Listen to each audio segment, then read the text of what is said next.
Dad, this is it. Finally, we made it. Iba pang sasarap sa pagtitingin na 8 years ago, hirap na hirap akong kunin yung number mo. Ah, itong awit ng pag-ibig, awit natin na wag mo kalimutan. Siyempre, naalala ko kung saan kami nagkakilala. Iba kasi ang 7-Eleven kasi doon kami nagsimula. nakikita ko siya dati sa store pero hindi niya pa ako kilala. Napapansin ko siya parang parang maganda tong babae na to. Ang daming nangyari, ang daming pagsubok na dumating, pero pinagkaloob pa rin ni Lord na mangyari itong araw na to. Kaya naniniwala ako na si Lord talaga yung sumulat ng love story natin. Lansangan na pangdalawan, kaya't sa ating awit Naalala ko, 8 years ago, humiling ako kay Lord. Sabi ko sa Kanya, Lord, bigyan mo naman ako ng taong makakasama ko na habang buhay. Pumirit pa ako, sabi ko, Lord, pwede yung magaling magluto. At hindi pa doon natatapos yung hiling ko. Sabi ko, Lord, isa na lang. Pwede yung gwapo, para maganda yung lahi. Pag nakipagrelasyon ako talaga, mahaba talaga siya. Kaya sabi ko, ito na yung last. Kasi, siyempre, hiniling ko yan kay Lord eh. Siya talaga eh. Sabi ko, Lord, bigyan mo ako ng taong, yung eksaktong hiniling ko, siya talaga yun.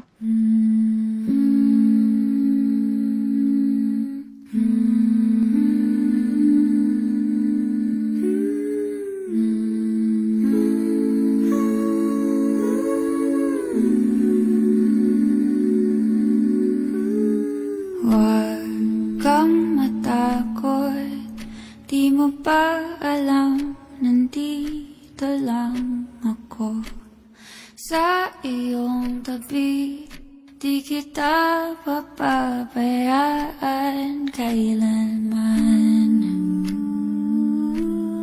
At kung ikaw ay mahulog sa bangin,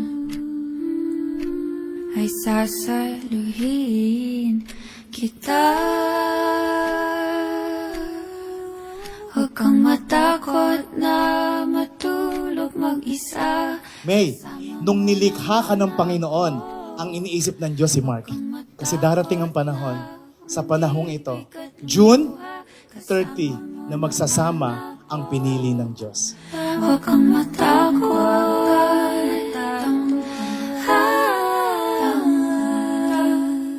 Wish ko lang na yung forever happiness para sa inyong dalawa. You deserve to be happy. Yes. Love you. Love you too. Mark, will you have May to be your wedded wife? To live together according to the law of God in the holy state of matrimony? Will you love her, comfort her, honor and keep her in sickness and in health, and forsaking all others? Keep yourself only to her as long as you both shall live? Yes, Pastor.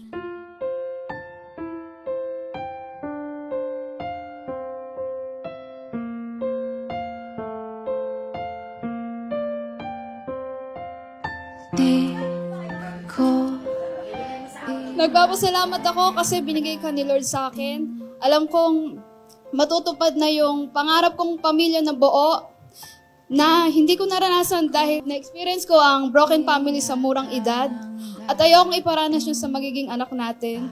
Pangako, lalaking may nanay at tatay yung magiging anak natin. In the future, hanggang sa huling hininga ko.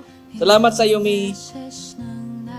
At kung saan ang narating natin, di ko makakaya yun nang wala ka. Kasi parang siya ulog ng langit eh. Basta siya, lahat ng pagkakamali ko siya yung nagtatama. lahat ng sakit ng iyong mapansin. Isang ngiti mula sa akin ay tapos ng lahat ng aking paghihintay kay akin. May, will you have Mark to be your wedded husband?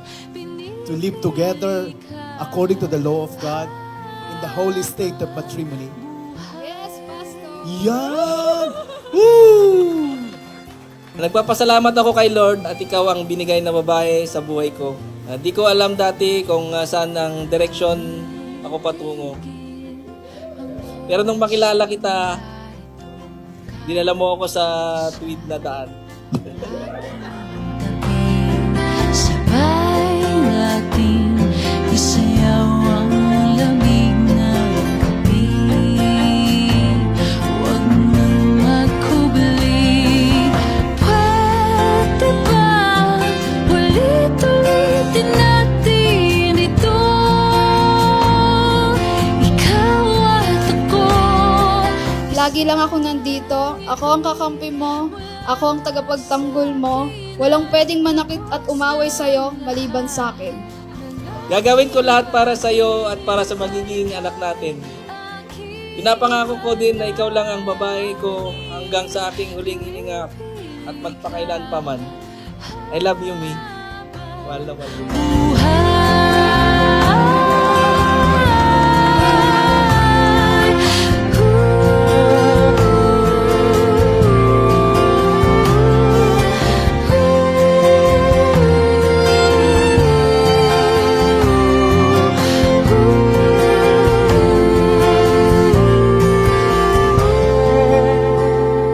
Kaya andito ako para palalahanan ko kayo na nagmamahal ang Diyos sa inyo.